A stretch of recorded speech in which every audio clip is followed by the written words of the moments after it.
कैसे हैं दोस्तों, उम्मीद है खैरियत से होंगे। एक बार फिर मैं जहाँ शायद.com पर आप सभी का वेलकम करती हूँ। आज मैं आप लोगों के लिए खुबानी के जैम की रेसिपी लाई हूँ। इसके इंग्रीडियंट्स मैं आपको बताए चलूँ। ये मैंने तकरीबन 1 कप के आसपास ही मेरे पास खुबानी थी ड्राई। उसको मैंने 2-3 घंटे भिगो करके पीस लिया है। अगर आपको कहीं से ताज़ी मिलती है तो उससे बना लो, बहुत अच्छा बनता है।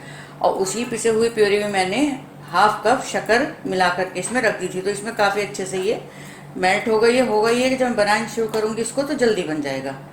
अच्छा, ये मैंने 2-3 खुबानी को छोटे पीस में काट करके रखा है और 1 टीस्पून मैंने ये लेमन का जूस रखा है। बस इतनी ही चीज़ों से ये बनेगा। तो शुरू का इंस्टार बता दूँ, मेरा फूड ब्लॉग भी शायद.com के नाम से, वहाँ पर विजिट करें, वहाँ की रेसिपी ट्राई करें। सब्सक्राइब करें मेरे फूड ब्लॉग को भी, उसका लिंक डिस्क्रिप्शन में दिया हुआ है। इसके अलावा आप लोग मुझे इंस्टाग्राम पे शायद के नाम से ही फॉलो कर सकते हैं। चलिए फिर शुरू करते हैं। ये पैन में इसको मैं डाल करके थोड़ा सा गाढ़ा होने तक इसको पका लेना है।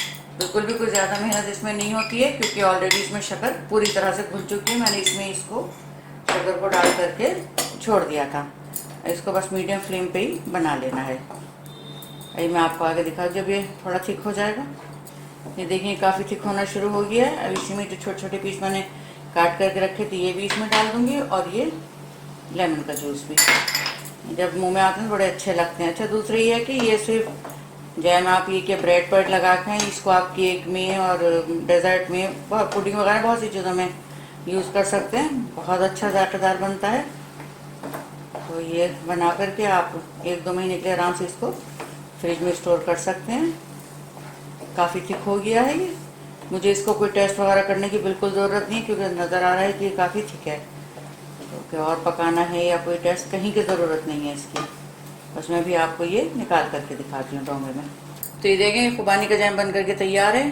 तो इसको जब भी आप स्टोर करें तो थोड़ा जब ये हल्का गर्म हो तब इसको किसी बॉटल वगैरह में स्टोर कर लें, ठंडा होने पे ना करें। और दूसरी के इसको गरम गरम को तो बिल्कुल भी ना करें, सब खराब हो जाएगा। तो थोड़ा ठंडा होने पर ही, रूम टेम्परेचर में बिल्कुल हल्का ठंडा होने पर ही इसका थोड़ा सा गर्म रहना चाहिए। तो स्टोर कर लें। मुझे ज़रूर बताइएगा रेसिपी आप लोग कैसे लगी। आप लोगों के लाइक्स और कमेंट्स का मुझे इंतजार रहेगा। शेयर करें मेरी रेसिपी को, सब्सक्राइब करना बिल्कुल भी ना भूलें। मिलती हूँ जल्दी नई रेसिपी के साथ, तब तक अपना ख्याल रखें।